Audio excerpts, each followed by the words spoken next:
Welcome to Forest Chat, where we talk about individual endeavour in Western Australia, what it takes, what it means, and how you do it. I'm your host, Paul Vandermeer, and in today's episode, we're talking with Edward Shepherd about the Dardanup Observer. Edward started the Dardanup Observer in February 2025 and has been writing consistently for the Dardanup Observer about things in the area that we live in. Welcome to Forest Chat, Edward. Thank you very much, Paul. It's great to be here. Great to have you here, Edward. Edward, the Dardanup Observer. What is that? It's a concept I've come up with that is a platform for exposing issues to the community that I think the community should be more aware of, usually to do with local government and what they're up to. So the local communities are super important. Everybody lives in one. And you're looking at how that community is being run or operated? Communities don't realise that they have so much power in being able to make things better for themselves. The community can get together and help itself quite a lot. At the moment, it's as if it doesn't realise that it can do that, and it's just... Well, it's busy working at the moment, isn't it? Making ends meet at the moment seems to be pretty difficult for most people. So that's all it's concerned with doing at the moment: working, eating, sleeping and repeating. Right, and the Dardanup Observer steps into that gap Of between what the local government is up to in trying to improve your community and what it isn't up to also, and the transparency of it, of what it's doing.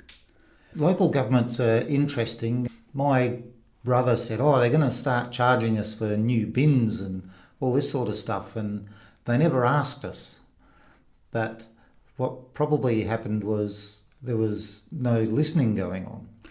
Well, there was no involvement going on. I mean, most people don't realise they can go to any council meeting and sit in and watch proceedings and read the agenda and read the minutes afterwards and be involved with what your council's actually up to. And anybody can submit questions to the council for them to answer. Anybody can get involved that is an elector in their shire. Yeah, that's right. You stick within your own shire, Yes. and Yes. life's all good from that perspective. It gets easier, yeah. Right. And how does the Dardanup Observer get out there? Well, I talk to people. At the moment, I'm working my way through people in the community that work in the community, that try and do things in the community. I'm hoping to speak to places like Milliken House soon.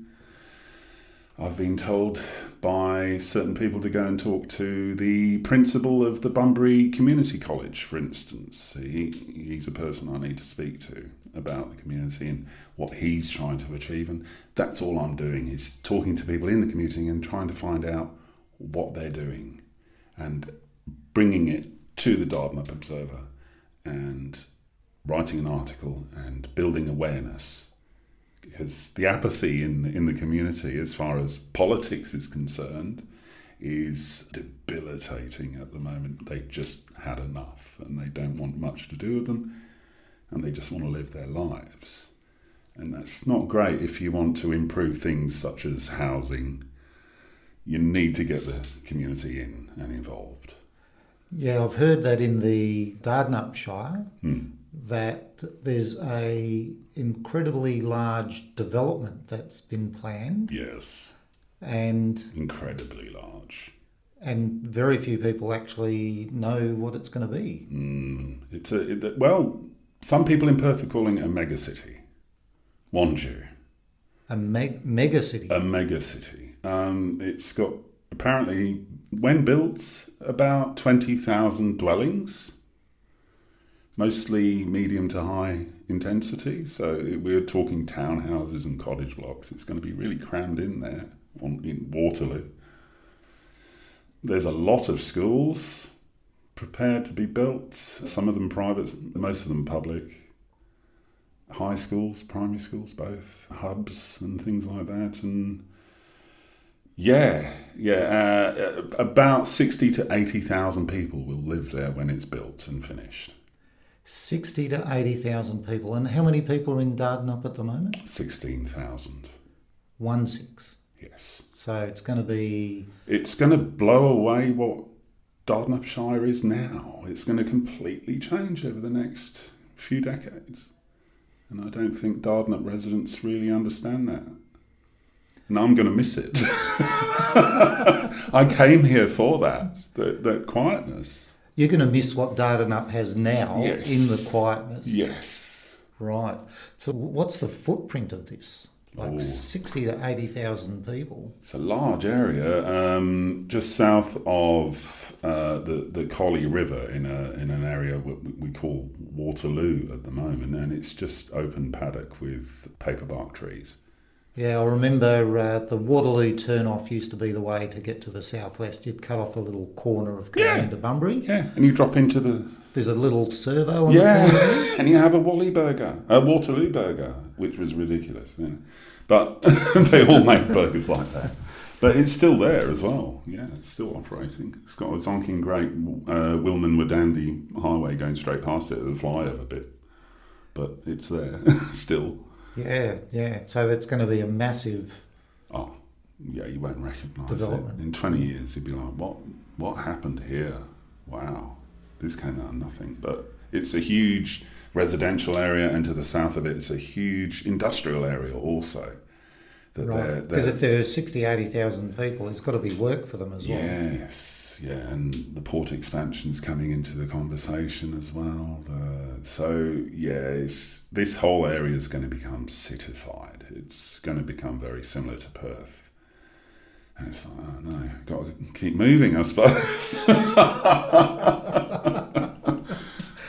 Yeah, one of the beauties of living down this way is that it is relatively quiet. It's not totally quiet. No. But it is relatively quiet, and especially compared to Perth. Traffic levels, all that sort of thing. No one likes driving up to Perth from here anymore. It's no fun at all. All right. And what platforms are you using for the Dardanup Observer? Substack for the full articles. I do written articles. I try and make them as simply and plainly worded as possible. I realise that people don't really respond very well to nuance in my writing, so I've turned that down and tried to speak to the common man about what's going on in the community they're living in. Right, so your style is now more direct. Yes, very direct. It can be taken as rude. But I see it as truth, speaking the truth, the situation as it is. It needs to be talked about. Absolutely. And not hidden from. So I'll lean on that need to be talked about perspective and ask the next question, which is, what does it take you to be the Dardanup Observer? Wow.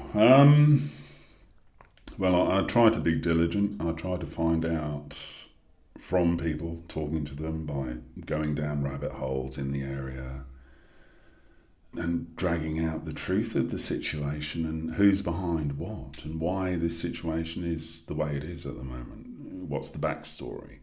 How did we get here? For instance, talking about PFAS, forever chemicals in Cleanaway's facility in Dardanup. That's a joint council owned facility, isn't it? Yeah, the community doesn't like it. It happened anyway. There's a large community group that were put in place to fight it. They were completely ignored. There was about 1,500 people. Really? A lot of the followers of that community group on Facebook. So that's some indicator of how popular they were. And maybe not all of them were in Dardanup, but they were all against having that kind of thing stored at that facility. Because the forever word they didn't like.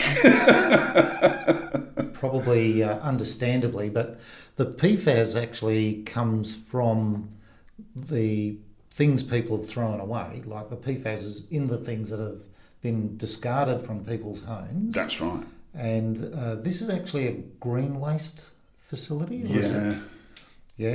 Some of it is. There is a green waste and there's the pools of You can see them from the satellite imagery just south of Dardanup. There's these evaporation pools that they're using to process waste in some way. Yes, and I mean, the testing of the groundwater also is a bit...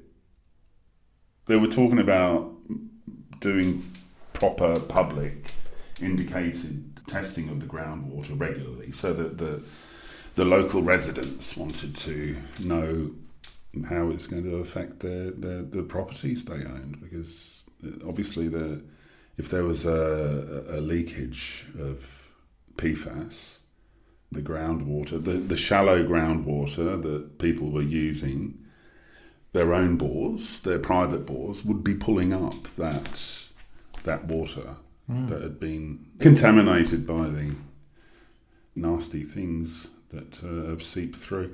But the testing doesn't seem to be very prompt or forthcoming. It seems to be, are you going to do testing yet, or can we know? Right. It's costly testing too. That's why it's not really happening. Yeah, but also with a lack of transparency by the sound of things. Isn't it? And it's that lack of transparency that the Dardanup Observer looks at, is that right? Yes. Just brings it to the fore. Cuts through all I'll dig through all the PDFs that they release, scan through them, try and find things that are of interest, and cut through the jargon that they like to talk in, if there is any discussion, which usually there isn't in any kind of minutes in the chamber. Most of the discussion takes place in workshops that aren't open to the public, which I'm a bit... So you've already had the discussion when you sit down in the chamber and you vote on it? Oh, great. We'd like to know what the discussion was. Each of the councils seems to be doing a market survey once every couple of years or something like that. And the community engagement element across all of the market surveys that are done is set at a fail level. Like it's I think the industry stand or average is something like 47% or something like that. And very few of the councils actually even achieve that around here. So that talks about there are two elements. There's one, do the people think that the council is taking their needs into consideration? And the other one is, do they think the council knows what they need? And they don't get very high responses. No. One of the biggest things I did first off, I think, with the Dardanup Observer was they put a pamphlet out, the local Shire Council put it out and said what they'd achieved in the last year. This is prior to the election. And so I looked at it and I wrote an article and picked apart the pamphlet they put out. That was when they first noticed me, I think. They were like, you made our pamphlet look bad. It's like because I just picked apart the actual... The article's still up. You can still go and read it.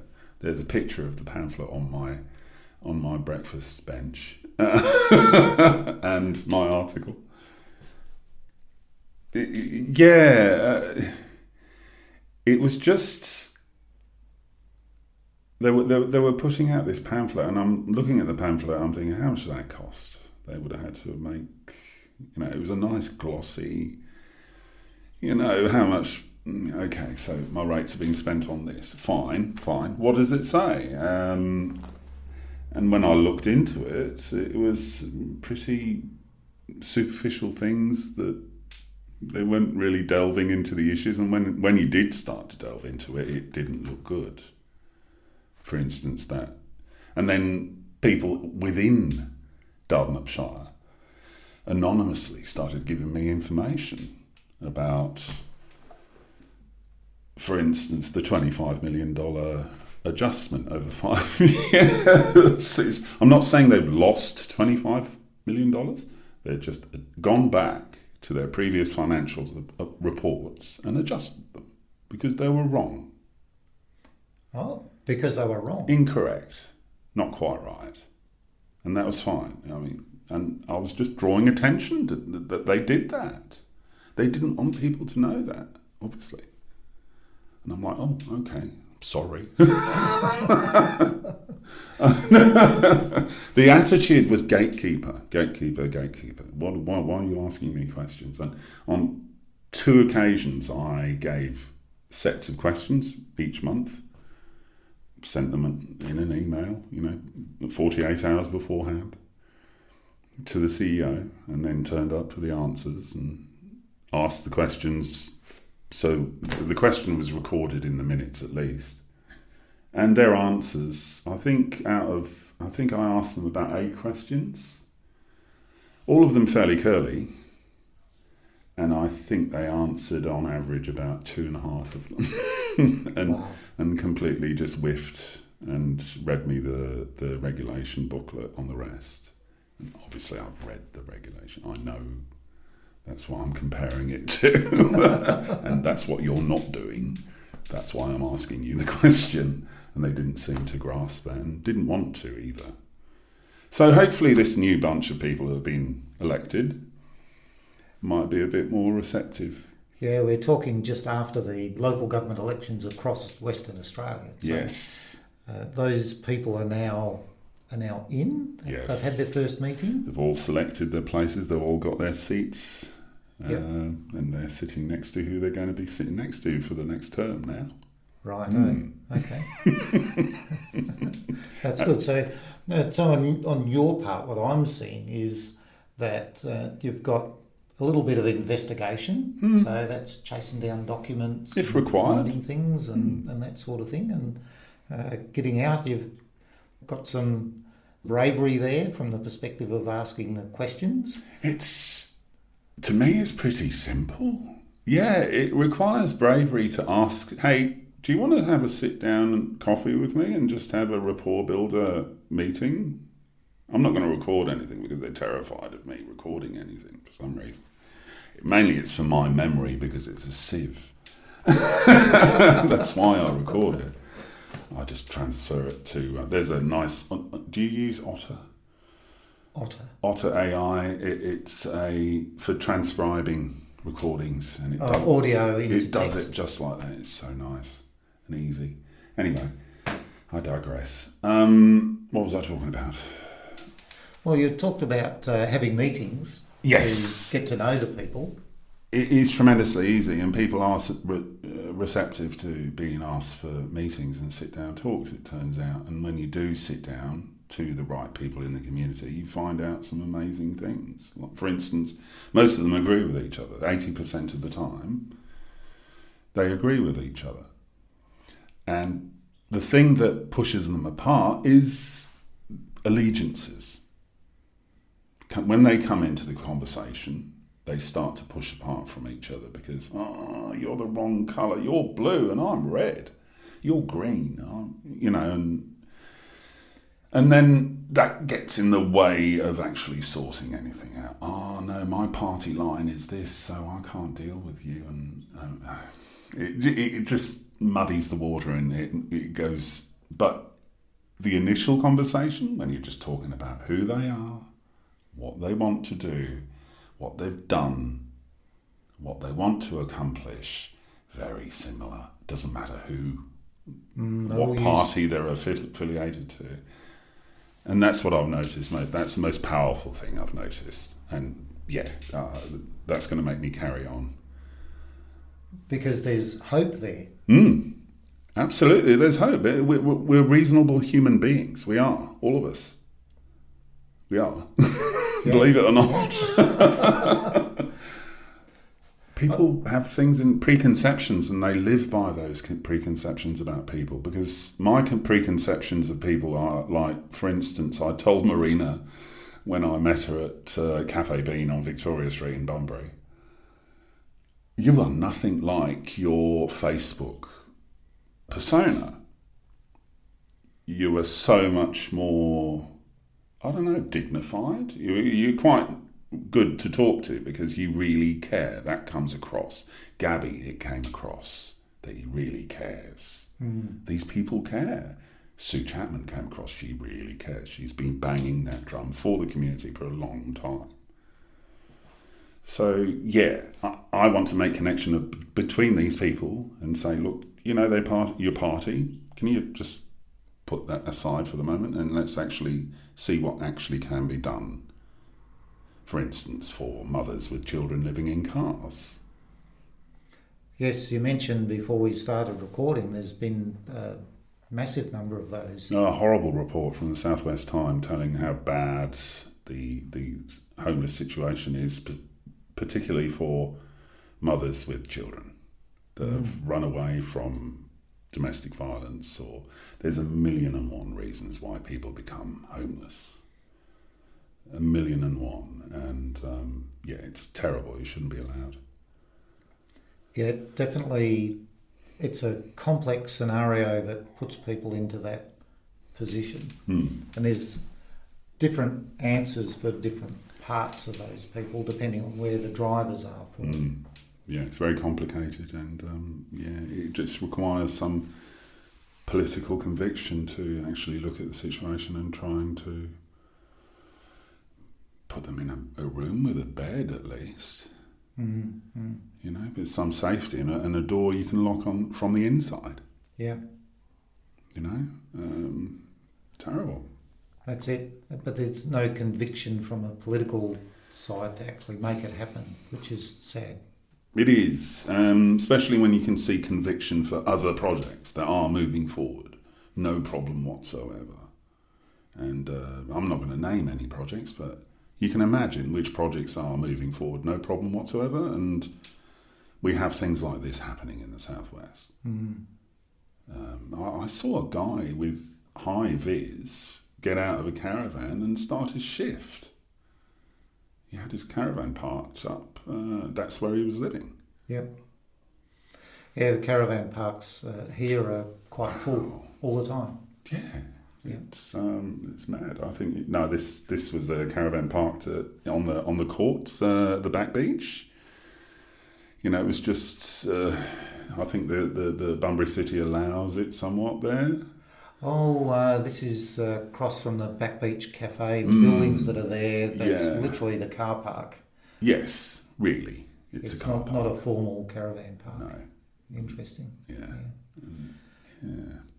Yes. So there's also, from the perspective of what it takes you, you're seeing things. You're called the Dardanup Observer, or you're producing the Dardanup Observer. But that observation is also a big part of what you do. Yes. I go out and look at the situation and draw it to the attention of as many people as possible, in the hope that somebody says this isn't good enough, and get the community interested in fixing it. That's the goal. Right. By hook or by crook, or however way we can do it. Okay. You don't always need politicians to fix things. You can always get the community just to... In fact, sometimes it's better if the community does it. Yeah. But they need I won't call it permission, but they need the belief that they can do it. Yeah. And they need for maybe the politics to not get in the way. Yeah. For the politicians to understand that they're trying to help themselves. They are trying to help themselves. I think that would be quite easy to do. Well, move on to the next question now, Edward. But before we do that, we'll have a quick break. And after the break, we'll have a talk about what it means.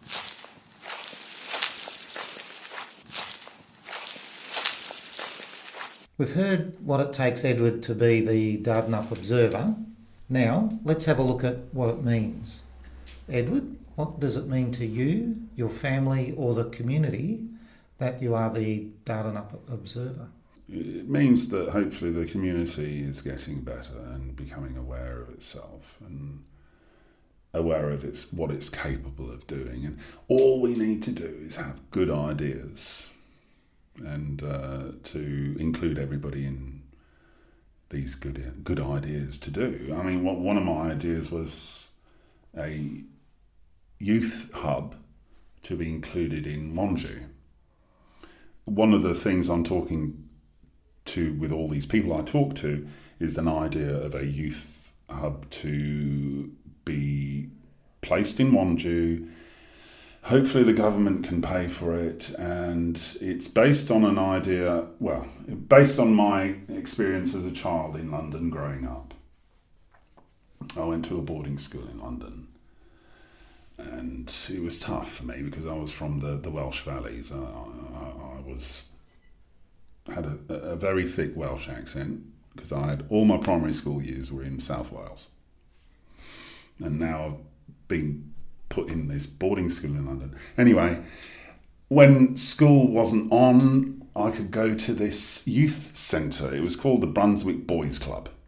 It was a youth club for boys. I went to a boys' school, unfortunately. I wish it was co-ed, but it wasn't. And the Brunswick Boys Club was in Fulham.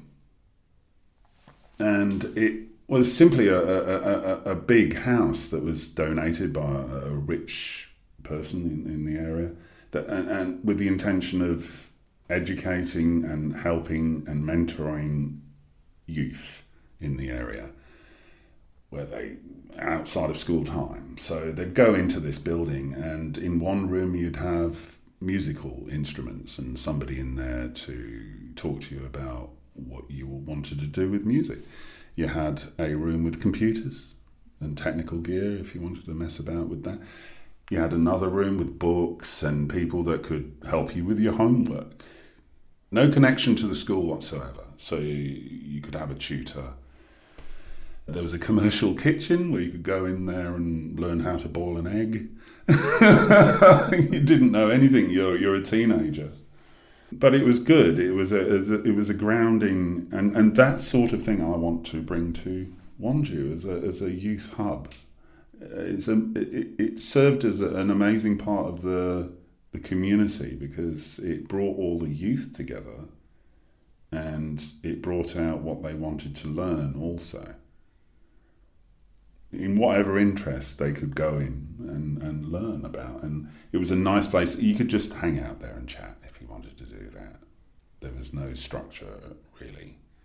No curriculum. But the facility was there. And it was a great idea. It had a playing field as well. And the thing is, we were in between Chelsea Football Club, Stamford Bridge was over there, and Craven Cottage, Fulham's football club is over there. And they'd send guys over just to have a kickabout. Oh, that'd be pretty impressive to have, current league players. And you're playing with guys that are like heroes to some of the kids because they idolise some of these teams. And Frank Bruno would pop in. He lived nearby. He was former heavyweight champion of the world in boxing, and he'd just sit and chat with the kids. It was a great place for children not children, but teenagers. You know what teenagers are like. They don't know what they want. They don't know what they want to do. They don't know what they're interested in yet. It guided people on what they wanted to do with their life. And they had a good grounding. A bit like a sampler. Yeah. And, they learn that the world isn't as scary as you think it is. It's quite amazing and interesting, actually. Get out there. Yeah, there's a lot out there. Yeah. Absolutely. The reason why I wanted to do it was I realised the main thing that I cared about in the world at the moment with my grandkids. One's 4, one's not 1 yet. And I realised I wanted to make the community a better place for them before they grew up and I'd want them to go to this youth hub. I really would when they get to that age. And that's one project that I've got in mind that I really want to work on. That's my main reason, my driving force is just to improve the community. I know it can be a lot better than what it is right now if the community was just aware of certain things. That's all. We'll move on to the next question, but we'll have a break first. Okay. After the break, we'll have a chat about how you do it.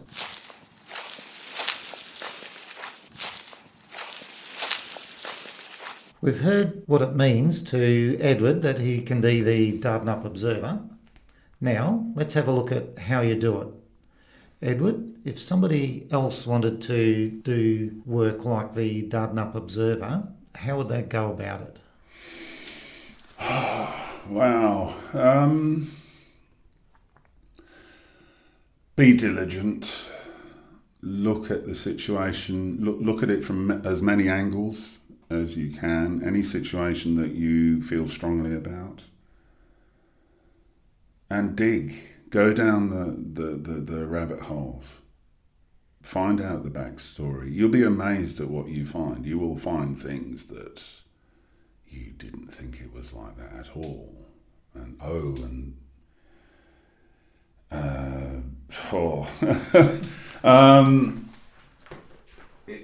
don't know. I'm sort of learning myself, really. I want to know the truth. That's the main guiding light for me. The truth. What is the truth? And I push towards that, and it unearths some very uncomfortable things. Also, I mean, truth isn't always nice and fuzzy and warm and cuddly. Truth can be difficult. You know, I made realizations, for instance, there's some rude truths, like if we all really cared, there'd be no homeless people. A lot of people don't like sitting with that truth. You know, if we all really cared, we could go out, and I'm sure we got somewhere we can put down a bed, and we could, couldn't we? It's possible. There's enough space. But we don't. Because strangers in the house. I've talked about this with my wife. Sometimes I'll say things like that. Oh, if everybody did care really, there'd be no homeless. And she'd be like, oh yeah, it's kind of true, but it makes me feel uncomfortable. Which, it does. It's supposed to. Truth can. It can make you uncomfortable. And that's why. Why does it make you uncomfortable? Ask yourself that question. I think everyone would have a slightly different answer, but yeah, I imagine you could put a lot of them on a target. Oh, yeah. Absolutely. For definitely, yes. So that digging down, you need to also have some idea of... It's difficult. It's not as clear to understand what you're doing when you're trying to find out about any kind of situation. Each situation is extremely unique.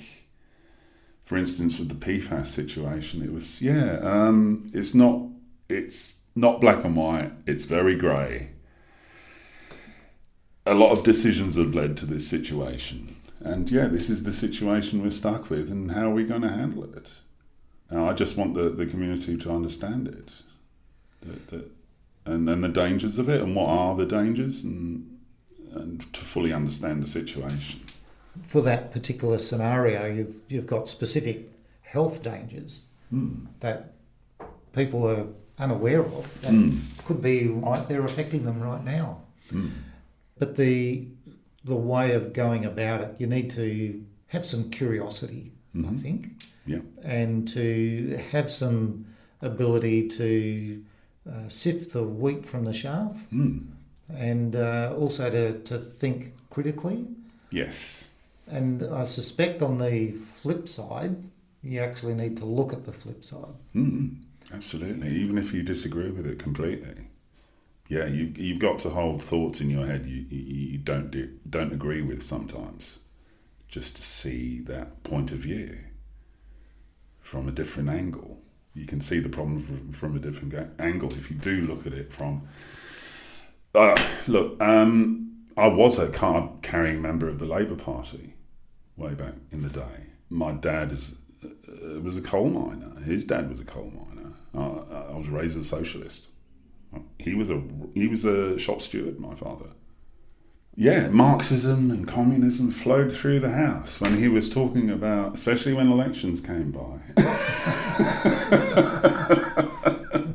It got colourful. And I had that grounding in my dad. Coal miner, extremely proud, extremely busy, And that's where my political education started. But then I went to school in London and I mixed with other people. I mean, and the more the Tory, the conservative type people I started mixing with, I started seeing things from their perspective, which is completely different. But to go through, say, the miners' strike in South Wales in the early 80s and then get put into an all-boys school in West London, that's two completely different worlds. I'm surviving on jam sandwiches over here because Dad's on strike pay. Got no money whatsoever. Then I go here and it's meals and everything's provided for you, and it was like, wow. My dad didn't want me to be a miner, didn't want me to work down a coal mine. Right. He was determined, and he died when I was 9, unfortunately, from mining-related health issues, and he left in his will money for me to be educated outside of Wales and away from the mines. He was determined that he didn't want his son to be down a mine.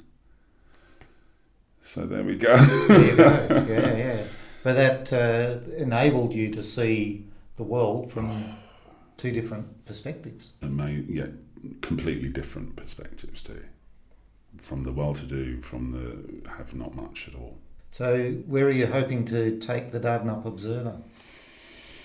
I'm hoping to start a podcast. I'm hoping to bring these people that I speak to onto the podcast. It'll be great to have two people from either side of the house talking candidly about community issues. I think people in the area will find it fascinating to listen to and start to gather a real understanding of what the situation is in the Southwest, what the problems are, and how we can do it better. I think in any community there's a real, think about the transparency side, but also the lack of listening side, that people are not regularly exposed to that. That'd be quite an interesting thing to do. It is, and to bring it out without the jargon, in plain terms.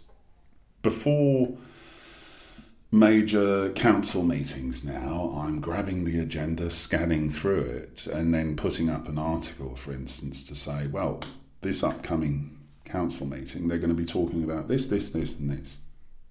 Just in simple terms. So people, I'm interested in that. I might go down and sit down and listen in on this one. And they can. I wish they did. I want the public gallery full with people. That'll be the best thing. Absolutely. So I'm trying to get them interested in it. If I have to create drama somehow, I will, or humour, or something. Humour's a great disarmer when you're speaking the truth. Satire is a very effective way of getting the truth across. People laugh at the truth, don't they? When they see it. Yes. Comedy and jokes and all those sorts of things. Works. They're there to expose the issues in a way that people don't immediately shut down because they're preconceived. And if anybody's been to a council meeting, I sympathise. I really do. Because they're dry as all get out. And you don't know what's going on. And everybody's talking in a language that they have, which is a gender meeting language, And it's uninteresting. And you're not sure what's going on or what's being talked about, really, because everybody's just staring at their agenda. And if you're just a person walking off the street and sat there in the public gallery, you wouldn't have a clue what was going on. Yeah, the meetings are designed for the process. And about working through the process in the most efficient way. But they want to get to the end and go home, in effect. That's the feeling you get. Yeah. And all the discussion and meet and even community consultation probably has already happened. It's all done. All the councils have got portals for things that they are currently seeking community feedback on. Yes. How much and where they go and all that sort of thing probably varies, but they all have that capacity to go to the community and ask the question about what people want. Sometimes they're not easy to respond to. Sometimes the decisions have been made before they go to the community and ask for the community's opinions on it. That's happened a couple of times, and it's like, come on, guys, you're pretending like you care what we think about when you've already made the decisions. And people get annoyed by that, and they get turned off, and they don't want to deal with you anymore. Yes, which is a sad outcome. It's the worst possible outcome. Yeah, and I think it's a common outcome. Unfortunately. Well, thank you very much, Edward, for being on Forest.chat. No, quite enjoyable. All Forest.chat listeners wish you all the best with your future endeavours. Thank you very much. You've been listening to Forest.chat, where we talk about individual endeavour in Western Australia, what it takes, what it means, and how you do it. I'm your host, Paul Vandermeer, and in today's episode we've been talking with Edward Shepherd about the Dardanup Observer. Remember, there are 4 ways to get involved with Forest.chat. Share the domain Forest.chat with your friends and family and people you meet. When you sign up for emails, you get advance notice of the episodes. Listen to the episodes at forest.chat/episodes. If you do something interesting, or something that other people may find interesting, book an interview at forest.chat/interview. If you want to support a small business, book an advert at forest.chat/advert. I'm looking forward to joining you with our next guest. Until then, enjoy making it happen.